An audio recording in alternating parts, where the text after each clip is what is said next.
வணக்கம் உறவுகள், நண்பர், தமிழ் சொந்தங்கள் எல்லாம் நீங்கள் எப்படி இருப்பீங்க? நல்லா இருப்பீங்கன்னு நான் நினைக்கிறேன். நானும் அதேபோல தேவனுடைய சுத்த கிருபையால நல்லா இருக்கிறேன். அதேபோல ஒவ்வொரு பதிவுகளையும் பார்த்து, அதுக்கு தகுந்த ஒவ்வொரு விடயங்களையும் என்னுடைய நெருக்கமானவர்கள் என்னோடு பேசுகிறார்கள். நல்லது சகோதரரே, நீங்கள் நல்ல விடயங்களை பகிர்ந்து கொண்டிருக்கிறீர்கள். அ ஏற்பதும் ஏற்காததும் அடுத்தவர்களுடைய பிரச்சனை. அது உங்களுடைய பிரச்சனை கிடையாது நண்பரே. நீங்கள் உங்களுடைய பணியை சிறப்பாக செய்யுங்கள் என்று சொல்லி எனக்கு வேறு நாடுகளிலிருந்து கூட என்னோடு சிலர் கதைத்துக் கொள்ளுகிறார்கள். அது நலமாய் இருக்கட்டும். அதேபோல நேற்றைய தினத்திலே ஒரு மனம் சோர்ந்து போன ஒரு காரியம்.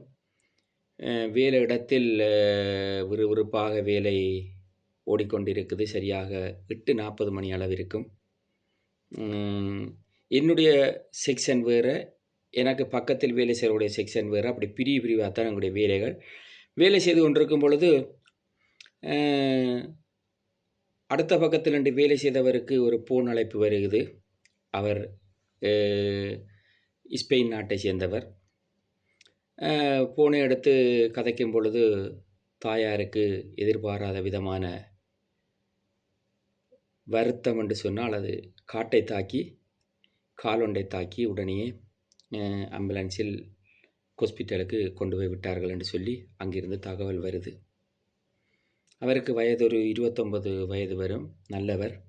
அவருடைய பழக்கத்துக்கு நான் எப்பயும் சொல்கிறது, அவர் கொஞ்சம் அல்கோலும் பாய்ப்பார், அதிகம் சிகரெட் பற்றுவார். அப்போ நான் சொல்கிறது, இதுகளை தவிர்த்துக்கொள், உனக்கு வாழ்க்கை இருக்குது, அந்த வாழ்க்கையை நீ வீணடிக்கக்கூடாதுன்னு நான் நல்ல முறையில் சொல்லுவேன். என்னோட நல்ல அன்பாக இருப்பார். ஃபோன் வந்து சற்று நேரத்தால் அழுது கொண்டு அப்படியே ஆள் சோர்ந்து ஒரு பக்கம் எதிர்பாராத விதமாக அப்படியே விழுந்து போய்விட்டார். உடனே ஆளை கட்டி அணைத்தை தூக்கி உடனே கொண்டு வெஸ்டியருக்குள் ஆளை அமைதியாக வைத்துவிட்டு உடனே முதலாளி சொன்னார், தண்ணி கொடுங்கள், கேஃபே கொடுங்கள் என்று எல்லாத்தையும் கொடுத்து விட்டு ஆளை தேற்றினால் ஆளுக்கு எந்த விதமான சுய பலத்தையும் காணவில்லை. சரி, சற்று நேரம் தாமதமாகிய பிறகு சேவிஸ் எல்லாம் கொஞ்சம் அமைதியாகி கொண்டிருக்குது. அப்போ வந்திருக்கிறவர்களுக்கு நாங்கள் போய் விடயத்தை தெரியப்படுத்தினால் சேவிஸ் குழப்பமாகும் என்று சொல்லி முதலாளி சொன்னார். அப்படியே அமைதியாக சேவிஸை கொஞ்சம் பின்வாங்கி செய்து கொண்டிருங்கள் என்று சொன்னார். சரி, ஓகே என்று சொல்லி செய்த உடனே சற்று தாமதமான பிறகு அவர் கொஞ்சம் நிமிர்ந்து வந்தார். வந்த உடனே முதலாளி கேட்டார், என்ன செய்ய வேண்டும் என்று சொல்லி. அந்த தம்பி சொன்னார் முதலாளியிடம், எனக்கு போவதற்கு டிக்கெட்டை சரி செய்தாருங்கள் என்று சொன்னார். அப்பொழுது முதலாளி கேட்டார், இந்த நேரம் கொஞ்சம் நெருக்கடியாக இருக்குது, வேறு யாருக்கு நீ தொடர்பு கொள்ள முடியாது? அப்போ அவர் சொன்னார், இல்லை, யாரிடமும் கேட்பதற்கு எனக்கு ஃபோனில் கதைப்பதற்கு மனமிடம் கொடுக்கவில்லை, நீங்கள் செய்தாங்க. உடனே முதலாளி சொன்னார், அப்படியே வேலையை நீங்கள் கண்டினியூ பண்ணுங்கன்ட்டு முதலாளி மேலே போனார். மலமலன்னு சொல்லி உருளியாக போட்டு தெரிவு செய்தார். உடனே டிக்கெட்டை போட்டார். அதிகாலை 3:25 மணிக்கு இன்றைக்கு 3:25க்கு அவருக்கு ஃப்ளைட் அதிகாலை. அப்போ யார் உன்னை அழைத்து செல்வது என்று கேட்டால் அதற்கும் அவர் சொன்னார், என்னால் யாரோடையும் தொடர்பு கொண்டு கதைப்பதற்கோ போவதற்கோ தெரியாது, ஜோர்ஜிடம் இந்த பொறுப்பை கேளுங்கள் என்று சொன்னார். முதலாளி சொன்னார் என்னிடம் வந்து, உன்னிடம் தயவாக ஒரு விடயத்தை கேட்குறேன், நீ செய்வேன். நான் சொன்னேன், நீ தயவு பண்ணி என்னை கேட்க வேண்டாம், உனக்கு உரிமை இருக்குது, என்னிடம் நீ கேள் என்று நான் அவருக்கு எதிர்முனையாக பதில் சொல்லும் பொழுது, இதை நீ செய்வியாண்டு. ஒரு விதமான பிரச்சனையும் இல்லை, சேவிசை முடித்துவிட்டு நான் என்னிடத்துக்கு சென்று நான் என்னை சரி செய்து கொண்டு நான் அதுக்கு பின்பு அவருடைய காரியத்தை பார்க்குறேன் என்று சொல்லும் பொழுது அந்த தம்பி கேட்டார், என்னுடைய வாகனம் இங்கேயே நிற்கட்டும், என்னை என்னுடைய வீட்டுக்கு அழைத்து சென்று அங்கு என்னுடைய லக்கேஜுகளை எல்லாம் ரெடி பண்ணி என்னை நீயே கூட்டி உன்னுடைய இடத்துக்கு கூட்டி வந்து விட்டு என்னை அப்படியே நீ கொண்டே ஒரு ஏர்போர்ட்டில் ஏற்றி விடன்னு கேட்டிருந்தார். எதற்குமே தயக்கமோ கலக்கமோ இல்லை. உடனடியாக நான் சொன்னேன், நான் அதை செய்கிறேன் என்று சொல்லிவிட்டு சேவிசை முடித்துவிட்டு நேரத்தை பார்த்தால் நேரம் 11 மணி ஆகிவிட்டது. உடனே அவரை ஏற்றி கொண்டு அவருடைய இடத்துக்கு போய், அது எங்கள் இடத்துல இருந்து ஒரு 25-30 நிமிஷம் அங்கு சென்று அங்கு அவருடைய காரியங்களை முடித்து திரும்பி என்னிடத்துக்கு வந்து என்னிடத்தில் நான் என்னை சரி செய்து கொண்டு உடனே அந்த டைமுக்கு நாங்கள் போக வேண்டும் பார்த்தால் நேரம் 12க்கு நெருங்கி விட்டது. ஆனால் இது ஒர்லியா போட்டில் 2:30 மணி நேரத்துக்கு முன்னுக்கு இருக்கும்படி தான் அவர்களுடைய சட்டங்கள் இருந்தது. உடனே முதலாளி அதெல்லாம் அவருடைய ஃபோனுக்கு அனுப்பி எல்லாத்தையும் கொண்டு உடனே போய் உடனே அவரை இங்கேருந்து எடுத்த போது நான் இருக்கிற இடத்துலேருந்து எடுக்கும் பொழுது சரியா இரவு 12:18 போயிட்டது நேரம்.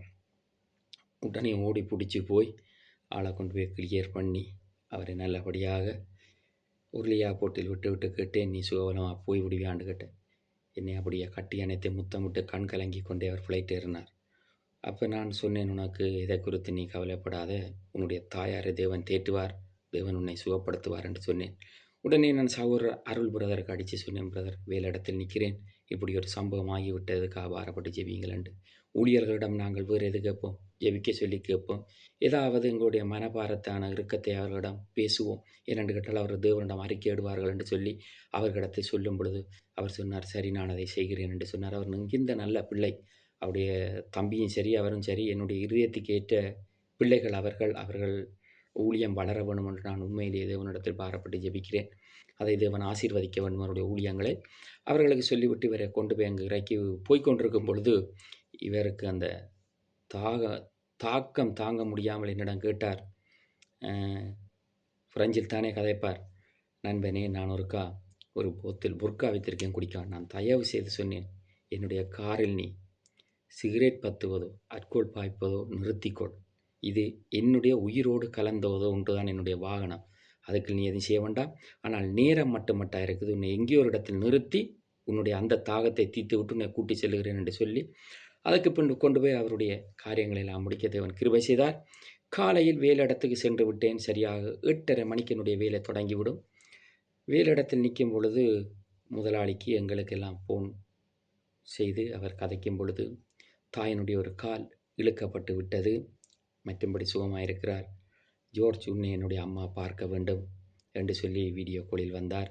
நேரம் சரியாக 11:30 மணி சாப்பிடும் பொழுது பார்த்து கேட்கும் பொழுது அந்த தாயார் கையெடுத்து எங்களை பார்த்து வணங்கினார். நான் அப்பொழுதுதான் நினைத்தேன், தேவன் எங்களோடு கூட இருக்கிறார் என்று சொல்லி மிக மனம் தொய்ந்து போய்விட்டது எனக்கு. எனக்கும் அந்த அம்மா என்று சொன்னால் அவ்வளவு பிரியம். இந்த அம்மா 2023 இறந்தது பின்பு நான் எவ்வளவு உடைக்கப்பட்டேன், எவ்வளவு நெருக்கப்பட்டேன், எவ்வளவு பாடுகளை சந்தித்தேன். அதற்காக நான் தேவனிடம் எப்பொழுதும் அந்த தம்பியினுடைய தாயை தேவன் காத்து கொண்டார் என்று சொல்லி விசுவாசத்தோடு ஜெபித்துக் கொண்டேன். அது நலமாயிருக்கும் என்று நான் நம்புகிறேன். அடுத்ததை என்னுடைய வன்னி மலைத்துளி யூடியூப்புக்கு வருவோம். இப்பொழுது இன்றைய தினத்தில் நான் உசேன் போலை பற்றி சொல்ல போகிறேன். உங்களுக்கு தெரியும் உசேன் போல் என்று கேட்டால் உலகத்தில் உள்ள அனைத்து பாடசாலைகளிலும் விளையாட்டுப் போட்டிகள் நடக்கும். விளையாட்டுப் போட்டிகள் நடக்கிற எல்லாருக்குமே, உலகத்தில் வாழ்கிற எல்லா பிள்ளைகளுக்கும் ஜமாக்கை சேர்ந்த உசேன் போல நல்லாக தெரியும். உசேன் போல் ஒரு நாள் தன்னுடைய ஓட்டத்துக்காக ஆயத்தப்படுத்தி தன்னுடைய ஓட்டப்பந்தயத்துக்கு தன்னை தடை செய்து கொண்டு அவர் தன்னுடைய கிரவுண்டில் ஆயத்தமாய் நிற்கிறார். அநேகர் அங்கு நிறுத்தப்பட்டு கொண்டிருக்கிறார்கள். அந்த நேரம் வருவதற்கு முன் உசேன் போல் தன்னை மீறி அந்த இடத்திலிருந்து ஓடிவிட்டார். ஓடியதால் அவருக்கு சட்டத்தின்படி சில ஓட்டப்பந்தயத்தில் தடை விதிக்கப்பட்டது. உசேன் போல் லேசாக தொய்ந்து போனார். தொய்ந்து போய்விட்டு அமைதியாயினார். ஆய்வு அறிக்கையின்படி அவருடைய மனநிலையை அவருடைய டாக்டர்கள் பார்த்தபடி சொன்னார்களாம், அன்றைய தினத்தில் அவருடைய அவ்வளவான திறமசாலி, மிக்க சிந்தனையில் தெளிவானவர், மிக்க கெட்டிக்காரன், அன்றைய தினத்தில் அவருடைய மனநிலையும் சிந்தனையும் லேசாக பாதிக்கப்பட்டிருந்தது நிமித்தம்தான் அந்த வெடிச்சத்தம் கேட்பதற்கு முன் அவர் அந்த இடத்தை விட்டு கடந்து விட்டார் என்று சொல்லி அவருடைய வரலாற்றில் ஆய்வு அறிக்கை சொல்லுது என்று சொல்லி சொல்லப்பட்டிருக்கிறது. ஏன் இதை நான் சொல்லுகிறேன் என்று சொன்னால், எப்பொழுது நாங்கள் ஆக்டிவிட்டியாக இருந்தாலும் நிதானத்தை தவறவிடக்கூடாது. எவ்வளவுதான் பிரச்சனைகள் வந்தாலும் மூளையை, சிந்தனையை வழிவிலக விடக்கூடாது. அப்பொழுதுதான் நாங்கள் எங்களை மீள கட்டி எழுப்பி மேலே மேலே போகலாம். இன்று உசேன் போலுக்கு 2 கால்களை மேலாத நிலையில் இருக்கிறார். அவர் ஒரு மிக்க பலம் பொருந்திய ஒரு ஆள். ஓட்டப்பந்தயத்தில் 2 கால்களை மேலாமல் இருக்கிறார். ஆனால் அண்டைய போட்டியில் அவர் எதிர்பார்த்ததை சொல்லியிருந்தார். தன்னுடைய நாட்டைச் சேர்ந்த ஜமாக்கை சேர்ந்தவர் தான், அவர் இல்லாத போதிலும் அவருடைய நாட்டைச் சேர்ந்தவர் தான் அந்த போட்டியில் 1ஆம் இடத்தை பிடித்திருந்தார். அதே போல் நான் இப்பொழுது தேவனுடைய காரியத்துகள் வருகிறேன். தேவன் நல்லவரும் வல்லவரும் போதுமானவராக இருக்கிறார். இன்றைக்கு ஆபிரகாமை பற்றியும் லோத்துவை பற்றியும் பார்க்க போகிறோம். ஆபிரகாம் லோத்துவுக்கு பெரியப்பா, 2 பேரும் ஒரு தேசத்திலிருந்து இன்னொரு தேசத்துக்கு போகிறார்கள். தேவன் சொல்லுகிறார், உங்களுக்கு செழிப்பான தேசத்தை நான் கட்டளையிடுவேன். அந்த தேசத்தில் போய் நீங்கள் சுதந்திரமாக வாழலாம் என்று சொல்லி தேவன் கட்டளையிடும் பொழுது 2 பேரும் பயணப்பட்டு கொண்டிருக்கிறார்கள். பயணப்பட்டு கொண்டிருக்கும் பொழுது லோத்துவுக்கும் ஆபிரகாமுக்கும் லேசான முரண்பாடுகள் உருவாகிறது. உருவாகும் பொழுது தேவன் இடைப்பட்டு ஆபிரகாமோடு பேசினார். பேசும்பொழுது ஆபிரகாம் சொன்னார், முரண்படுவது நல்லதல்ல, நீ வடக்கே போ, நான் கிழக்கே போகிறேன் என்று சொல்லி ஆபிரகாம் தன்னுடைய பாதையால் வடக்கேயும் லோத்து கிழக்கேயும் சென்று கொண்டிருக்கும் பொழுது தேவன் லோத்துவோடு பேசுகிறார். லோத்துவோடு பேசும் பொழுது சொல்லுகிறார், நீ போகிற தேசத்தை உன்னையும் ஆசீர்வதிப்பேன் என்று லோத்து சொன்னார். சொல்லும் பொழுது லோத்துனுடைய மனைவிக்கு ஒரு கட்டளையை கொடுத்தார் இயேசு கிறிஸ்து. நான் சொல்லுவதை கேள் மகளே, காது கொடுத்து கேள் என்று இயேசு கிறிஸ்து சொன்னார். திரும்பி பார்க்காதே, பார்க்காமல் லோத்துவுக்கு பின்னே சென்று கொண்டிருந்த. ஆனால் லோத்துவின் மனைவி சொல்லை கேட்கவில்லை. திரும்பி பார்த்தார், உப்புத்தோண ஆகிவிட்டார்.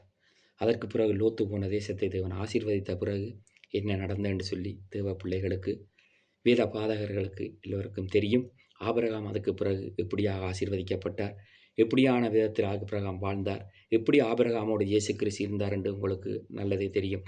அதே போல் இயேசு கிறிஸ்து பெரிய போதகர். உங்களிடத்தில் ஒரு போதகர் வருகிறார், உங்களோடு பேச போகிறார் என்று சொன்னால் அவர்களுக்கு நீங்கள் மதிப்பு மரியாதையும் கொடுங்கள்.